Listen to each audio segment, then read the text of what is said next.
Namaskar, everyone. A warm welcome to Monday morning meditation. Here, it's morning here. I want to stay on the topic of the ego. Why? Because for me, the ego is special. It's called ahankar in the Sanskrit, which means the eye maker, the maker of the eye. And it is the ego that gives us a point of reference on this journey, and it makes us an individual. And everything we do from that awareness or consciousness of the ego uh, becomes a part of this I, this ego that we're building. But this ego is not really the essence of being. It is only the personality that we make and that we can make over, and that we can transform, and that we can change, and that we can evolve. Because the persona, this ego, has a personality that we can transform in any which way we want. But it gives us the sense of individuality, the sense of I. And the power of the universe is behind whatever ego we create, whether it's an ego of darkness, low awareness, or an ego of light. It is the energy of the universe behind it. So we have given, rather, and let me put it in a better way, the universe, in all its intelligence, has given us that ability to create an individual persona. So it is true that it is doing it through the persona, and it needs a persona to act from a point of reference, because in its infinite space, it is infinitely creating. But to create the individualization and to create a game, it needs to keep the consciousness of all the players limited with the ability to grow. Does it make sense? It veils our awareness. This veil is called Maya. This veil has this elusive power to make us think that we are the ego, when in truth, our essence is infinite. This illusionary power that we call Maya gives us the feeling that we are individualized, when in truth, we are not. We are one. So in truth, in essence, we are all one, and without individuality. But the individuality is only for the sake of the play. So the ahankara is only for the sake of the play. So when you can appreciate that, and you can see life as a play, life as a game, life as a leela, and the elusive power of Maya is what creates the play. But a play is an exciting play of possibilities, opportunities. So though we may think sometimes that we are held in a mold or a specific pattern, that is not true. If we were to just change the point of view, or if we were to open up the consciousness to see more, we'll actually see that the pattern or the mold it's not concrete. It can change. It is changeable, and that's why I exist. I can change anything in my personality. Of course, because I'm using a body, a mind-body connection, it takes time for the body to catch up. But in my mind, the quantum space, I can create any character that I want, or I can create any template that I want, and then get the body to resonate with it, or let that template from the inner space, that quantum template, be impregnated in the body or etched in the body, so that the body can become an instrument of my inner vision or template or energy form. If you can appreciate this, you really understand the nature of the play. And by extension, you can really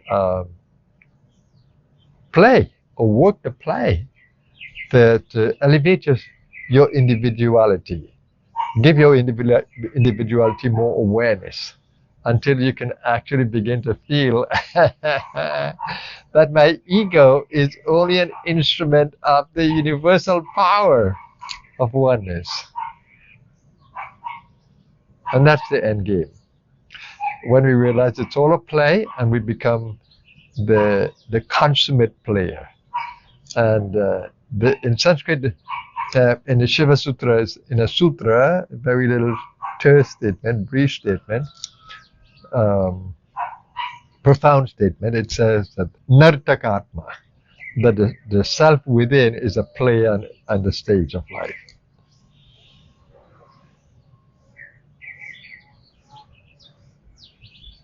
So that's what needs to happen. That's when life becomes not a war or a battle, but an adventure. So in our meditation today, I want to take that theme of observing the persona that we have, which is likes and dislikes and attitudes and emotions, emotional patterns and desires. All this collection creates a persona. And some personas are attractive to us, some egos are attractive to us, we associate with them, and some are repulsive to us, and we dissociate from them. So you're in my place, so our egos are really compatible, so that's a very good thing for the play. So, now for the meditation. So let's come into a silent space. You can keep the eyes open if you need to, because you need to be attentive to whatever you're doing. So we can keep the eyes open and just begin to open up your mind to beyond the individuality of your body. Well, I think that's easy to do, because a lot of us are so into everything around us. So it's easy to open up the mind to the things around us. But the things within us is extremely important. Open up your mind to the thoughts, to the emotion, to the desires, to the intention. Open up your mind to see how you are posturing from the inner space. Are you loving? Are you held in love today? Or are there stressful emotions within you? Are you held in the positivity of the mind, the peacefulness of the mind, the contentedness of the mental space? Or are you held there? Are you held in some desire that's keeping you restless, keeping you scattered, active? Where are you held?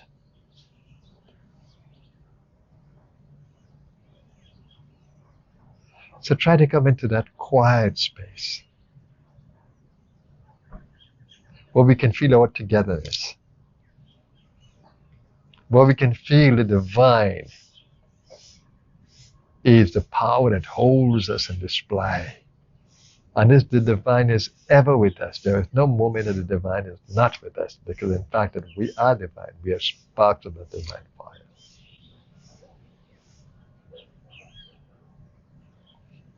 Now, it's extremely important to understand that the spinal column is a column of energy. It's a conduit. Power flows along the spinal column.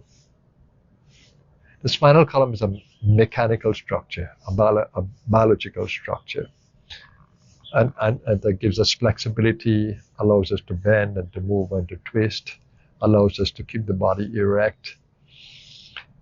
And but inside of the spinal column, at the center of the spinal column, this subtle energy flows along the chakras that I speak about. So let's come into the chakra, or the center of focusing, directing, intelligence, understanding. Let's come into that center. Some of us may feel a power at the center of the eyebrows. Some of us may not. But just stay with the ability to focus. In time, as your consciousness expands, you will actually feel the subtle power of the center.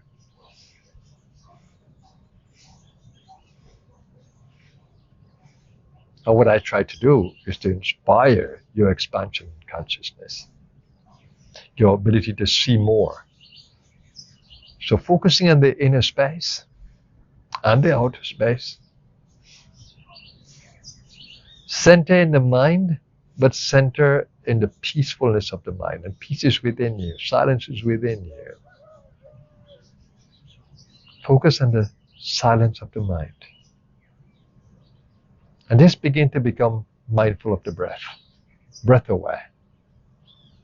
And do not allow the breath to be restless. Always push the breath out, pull the breath in.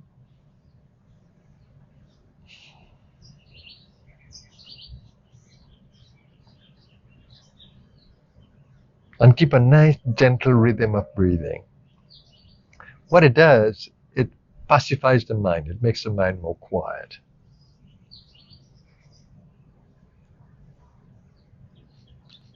And it can help you to open up the heart. So as you begin to be mindful of the breath, breathing out, breathing in. Really, really mindful. Be aware of the lungs as you breathe. Filling belly, filling chest, lifting shoulders, taking it back. Breathing out completely. And as you open up the belly to breathe, observe what it does to you. I immediately feel power in the body. The energy of the gut is the center of metabolic fire. It is Manipura. It makes the body more and more warm.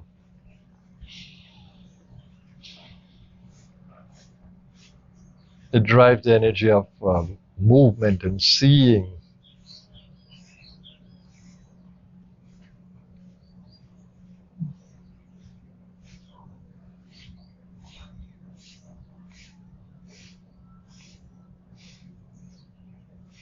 See, I'm opening up my hands because I like to move my hands. My hands, they are connected to my heart.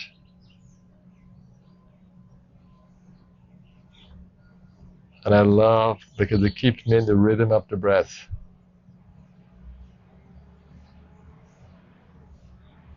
And it's an open palm mudra, which is the mudra of fearlessness, Abhaya mudra.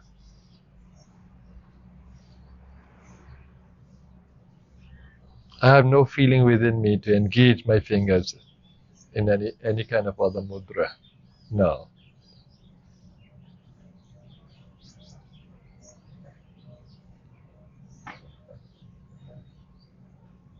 I'm spreading my energy.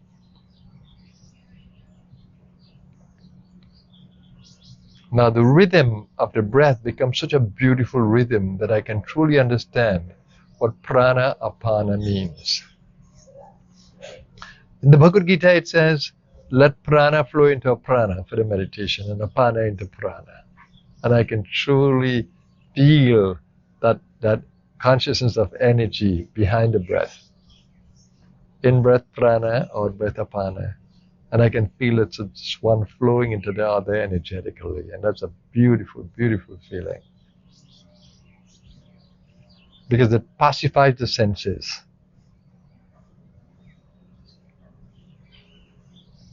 Balances the energy along the entire column.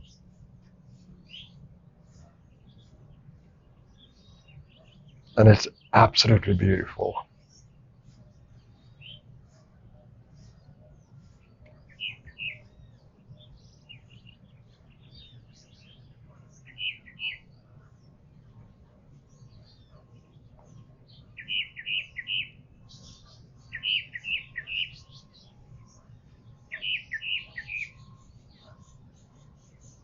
So in this state, I feel completely in love with the world, completely at peace with life, completely empowered in my body. Breathing into the gut, I can feel connected to the physical world. Breathing into the center of my chest, I feel emotionally joyful and loving, and nourishes my being. Beautiful energies flow through to my skin and my hands.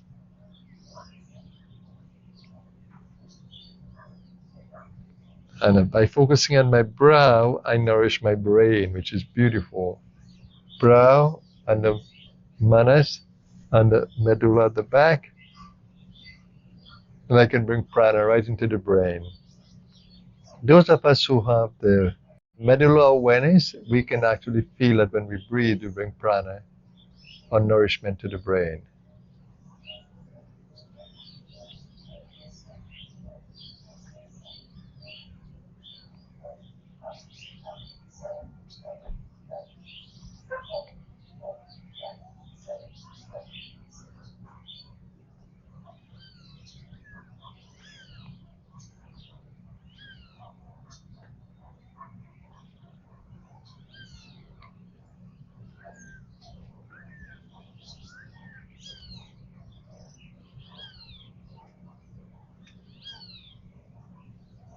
Now I can feel you with me.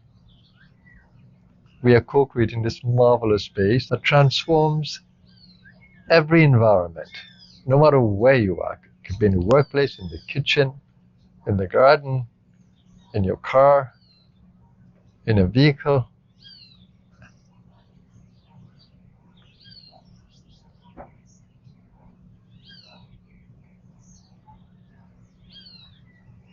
And let's just say a prayer for the world.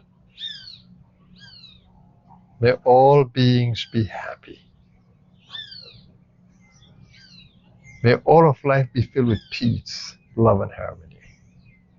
It may not be so, but in my intention, I'm asking that it be so.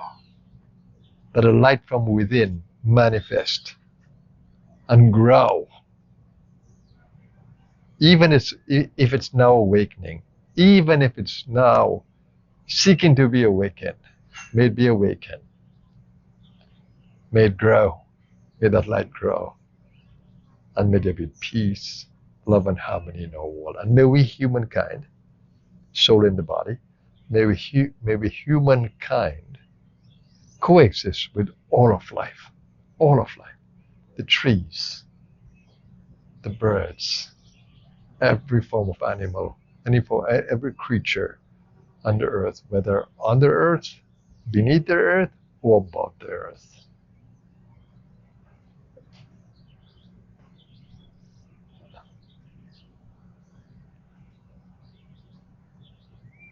And may we support the ecology of life, not destroying the planet, but nourishing and sustaining the planet. We need sustainability. And may there be peace, not war. May there be unity amongst peoples and nations, not dissension, not aggression, not hate, but friendliness. May the awareness of the divinity of every form of life be awakened in the hearts of humankind.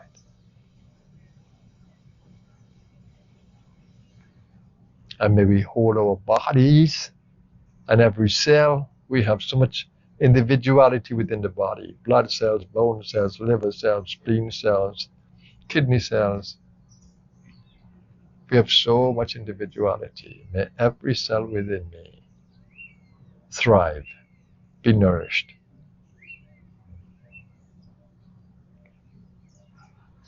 May everything that is unhealthy be driven away.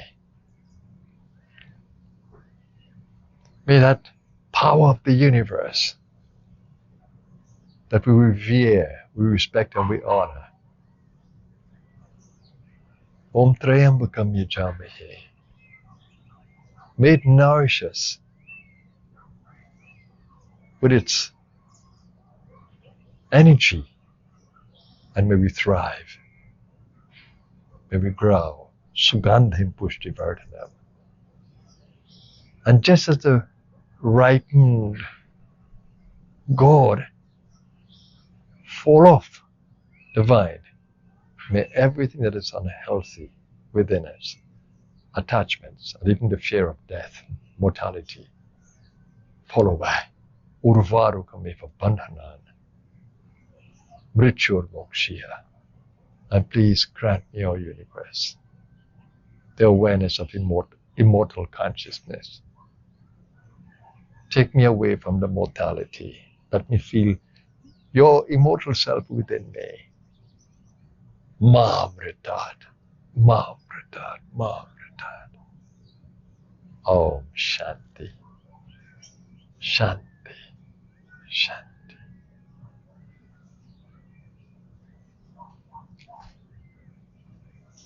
So thank you everyone for joining in today. Always a joy. Happy Monday to all of you. I love to see when you come into the space with me. And for all those of you who will listen to this beyond today. And all those of you who have birthdays today, happy birthday.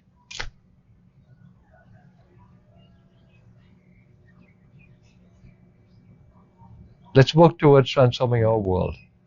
But first we need to transform self.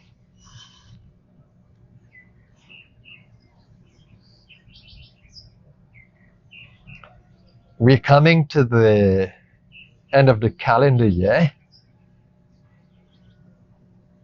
It's a beautiful time. The programming at the Blue Star is also going to be special, and I have a retreat that's coming up, but it's only for those of you who can feel energies or want to work with energies really targeted to you.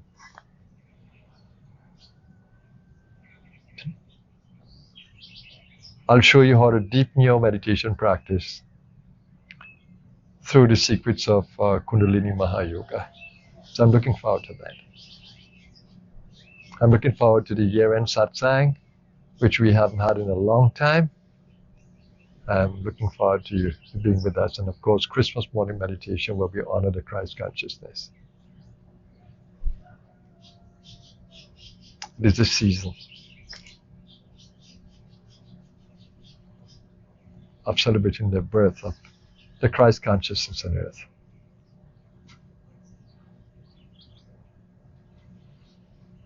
So have an awesome day, everyone. Let's offer our blessings to all, our best wishes to all, and let us make it a day of peace, love, and harmony. Have a blessed day, everyone. My soul bows to you, to the light within you, to the divinity within you. Namaskar.